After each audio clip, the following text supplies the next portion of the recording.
नमस्कार। सबसे बड़ा सवाल देख रहे हैं आप, मैं हूं आपके साथ पूजा। संसद की सुरक्षा में हुए चूक को लेकर देश की राजनीति गर्म है।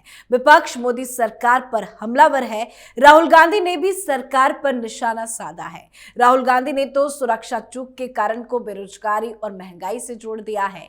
कांग्रेस के नेता सिर्फ अपनी बयानबाजी के जरिए गलत चीजों को बढ़ावा देने का काम कर रहे हैं। संसद की सुरक्षा पर हमले की निंदा करने के बजाय विपक्ष आरोपियों के पक्ष में बोल रहा है, जिससे उनकी मानसिकता स्पष्ट होती है।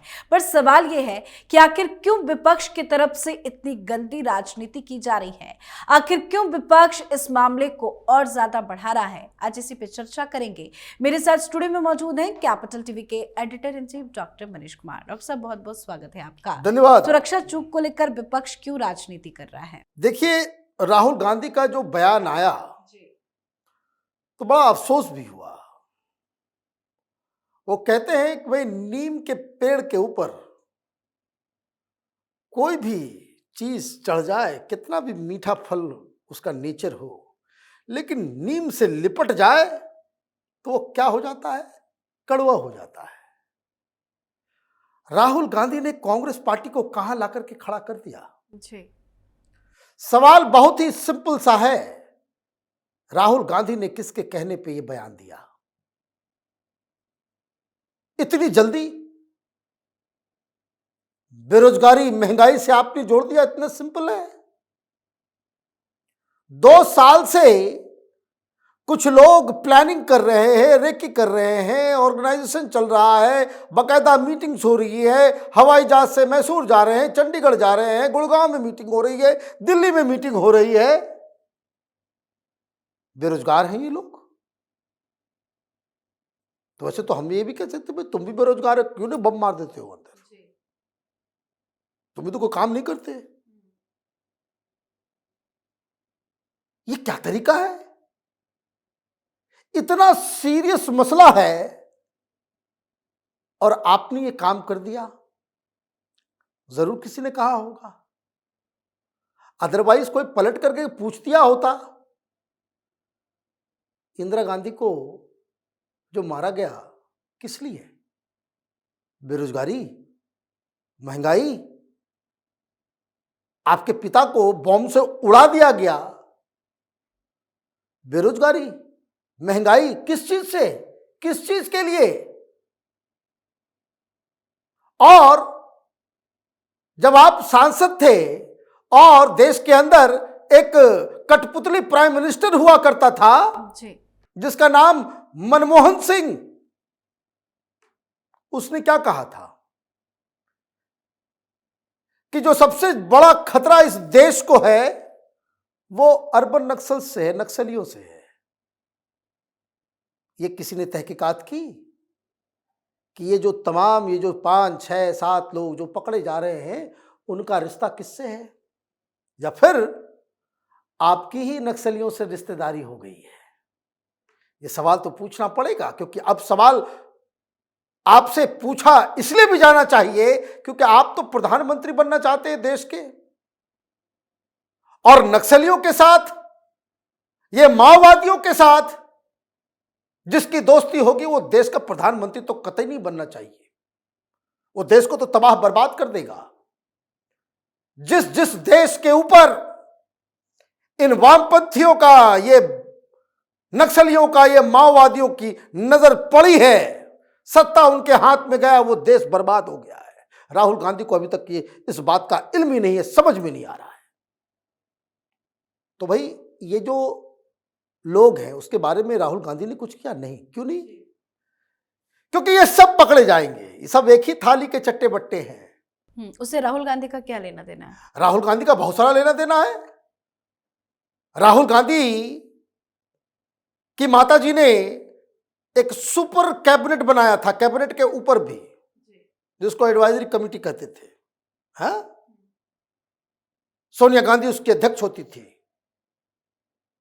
तमाम इस तरह के लोगों को घुसा रखा था जो देशद्रोह के काम में फंसे हुए थे। विनायक सेन हो, ये तीस्ता सितलवाड़ हो, इस तरह के लोग, इस तरह। बात बहुत ही सिंपल है। अब इसके ऊपर गंदी राजनीति शुरू हुई है, इसलिए इस नैरेटिव को रोकना जरूरी था। इसलिए कल स्पीकर साहब ने चिट्ठी लिख करके कहा कि आप दोनों मसले को मत जोड़ो। प्रधानमंत्री ने बयान नहीं दिया अभी तक, गृह मंत्री भी बयान नहीं दिया है। क्यों नहीं दिया है? जो आखिरी में बोलता है वो सबसे सॉलिड बोलता है जी। बीजेपी की तरफ से आखिर कहा जा रहा है कि जब अमित शाह बोलेंगे तो सबकी बोलती बंद हो। वो इसलिए क्योंकि ये जो लोग काम कर रहे हैं ये सब इसी एक ही थाली के चट्टे बट्टे हैं। राहुल गांधी को एक सॉफ्ट कॉर्नर है नक्सलियों माओवादियों के लिए, पूरी पार्टी में भर लिया है। कांग्रेस के बड़े बड़े वरिष्ठ लीडर जो 20-20 साल 30-30 साल वो माथा पीट रहे हैं कि किन लोगों को, जिन लोगों से आपकी लड़ाई थी ये भी नहीं जानते, ये भी नहीं सोचते। राहुल गांधी छत्तीसगढ़ के अंदर पूरी की पूरी एक जनरेशन ऑफ लीडर्स, उसको बॉम्ब से उड़ा दिया। उड़ाने वाले कौन थे? हमलावर कौन थे? ये राहुल गांधी अपनी गलतियों से नहीं सीखने वाले, कोई इतिहास से सबक लेने वाले नहीं है, इसलिए वो सामने आए। अब जो इन्वेस्टिगेशन जा रहा है वो बता रहा है कि ये PUCL, PUDR इस तरह के जो आतंकी संगठन से जुड़े हुए लोग जो हैं उन लोगों का काम है इसमें जी। ये ट्रेनिंग देने से लेकर के, उसको पैसे देने से लेकर के, ये जो ललित झा पकड़ा है ये PUCL के साथ जुड़ा हुआ व्यक्ति है।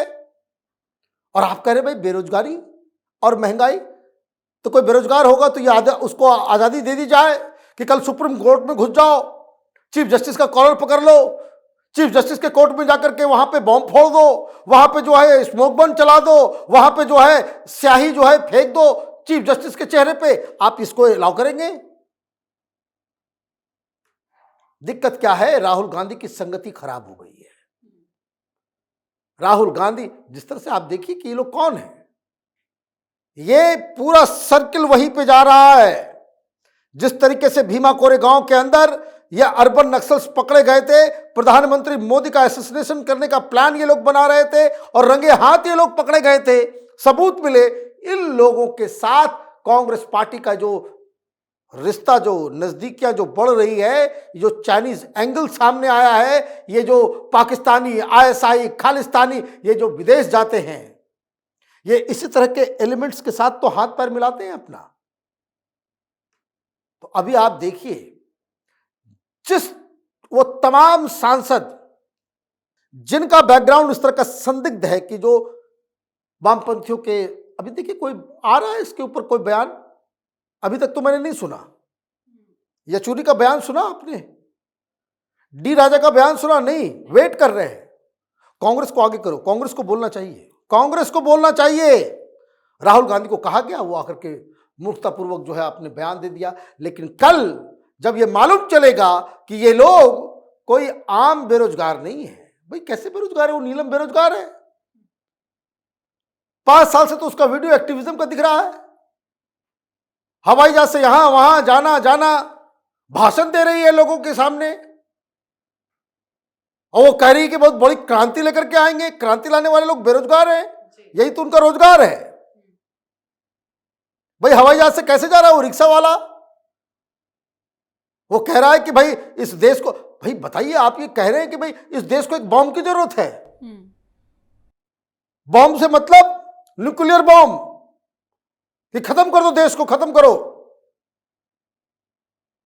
ये लोग, इन लोगों के सोशल मीडिया अकाउंट्स को जो खंगाला जा रहा है, कोई व्यक्ति या कांग्रेस पार्टी कोई एक भी पोस्ट इन लोगों का दिखा सकती है कि जिसके ऊपर यह कहा जा सकता है कि इन लोगों के हिंदुस्तान के संविधान में और हिंदुस्तान के डेमोक्रेसी में विश्वास है? ना।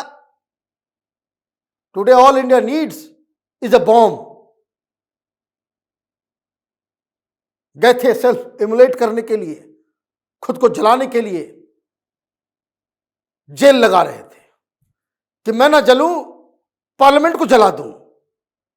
यही तो इनका नारा है, हिंदुस्तान के संसद को जला दो, मिटा दो, ये नारा लगाते हैं। JNU में नारा लगता था, अभी भी लगाते होंगे, संगठन तो वही सब है। हिंदुस्तान के संविधान को जला दो, मिटा दो। हिंदुस्तान में जो है बड़ा ही एक्सप्लॉइटेटिव सिस्टम है, इस पूरे सिस्टम को जो है जला दो, मिटा दो, यही तो ये लोग कहते हैं। लेकिन कायर है, खुद को जलाया नहीं, जेल मिला नहीं। अगर वो सेल्फ इमोलेट कर लिया होता तो क्या राहुल गांधी ये बयान देते? ये कहते कि भैया आप जो चीजों को लेकर के जा रहे हो, आप तो ये कह रहे हो राहुल गांधी कि जो जो बेरोजगार है उसको जो है आप क्लीन चिट दे रहे हो कि पार्लियामेंट पर अटैक करो, सुप्रीम कोर्ट पर अटैक करो, आर्मी इंस्टॉलेशंस में घुस जाना, पुलिस के ऊपर हमला कर दो, बॉम्ब चला दो, मार दो। ये जो मैंने कहा, राहुल गांधी या ये कांग्रेस पार्टी ये लिपट रही है नक्सलवाद, माओइज्म के जहर के पेड़ में। विचारधारा की लड़ाई विचारधारा से लड़ी जाती है। भाड़े के ऊपर विचारधारा आप कहीं से लेकर के आप कोई युद्ध नहीं जीत सकते। और ये जो गलती कल इन्होंने की है उसका बहुत बड़ा नुकसान होने वाला है। उस दिन सबसे ज्यादा होगा जिस दिन इस पूरे साजिश की कहानी दुनिया के सामने आएगी। बिल्कुल, बहुत बहुत धन्यवाद समझाने के लिए। धन्यवाद। तो संसद की सुरक्षा में हुई चूक को लेकर विपक्ष गंदी राजनीति में उतर आया है। विपक्ष बस गलत चीजों को बढ़ावा दे रहा है। आरोपियों की निंदा करने के बजाय विपक्ष के नेता आरोपियों के पक्ष में बोल रहे हैं, जो वाकई बहुत ज्यादा शर्मनाक है। अभी मामले की जांच हो रही है, इसके पीछे क्या मंशा है इसका पता नहीं है। इस प्रकार से उनके पक्ष में बोलकर ये उन लोगों को बढ़ावा दे रहे हैं ताकि देश में अराजकता फैलाया जाए। पर बहुत जल्द सारी साजिश का पर्दाफाश होगा और विपक्ष को करारा जवाब मिलेगा। आप अपनी राय कमेंट कर लिखें। देखते रहिए कैपिटल टीवी। नमस्कार।